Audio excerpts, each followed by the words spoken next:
কথাটো হ'ল কি মই গৰু খুঁটিৰ পৰা গৰু কিনা নাই। মই NDDBৰ পৰা গৰু কিনিছোঁ। NDDBৰ পৰা মই গৰু কিনিছোঁ। NDDBক মই পে'মেণ্ট কৰিছোঁ।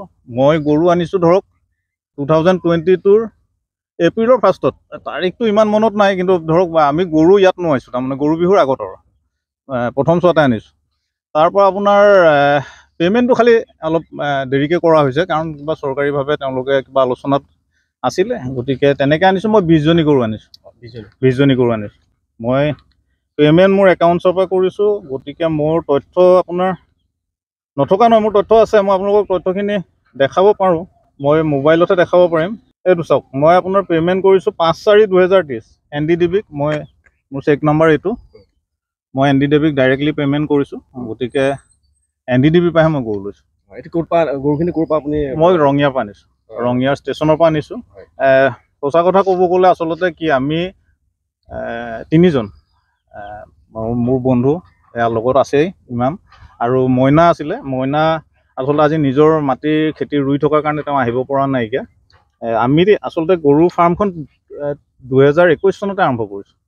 2021 চনত আৰম্ভ কৰাৰ পিছত যেতিয়া পৰৱৰ্তী সময়ত এটা গিৰগাই ট্ৰেণ্ড চলি আছিলেতো, তেতিয়া আমাৰ গিৰগাই লোৱাৰ এটা হেঁপাহ চবৰে হ'ব যিসকলে গৰুৰ লগত লাগি আছে। গতিকে আমাৰ হেঁপাহ আছিলে, আমি ওপৰি আমি বিধায়ক মহোদয়ক অনুৰোধ জনাই আছিলোঁ যে গিৰগাই পোৱা হ'লে 2জনী হ'লেও দিয়কচোন।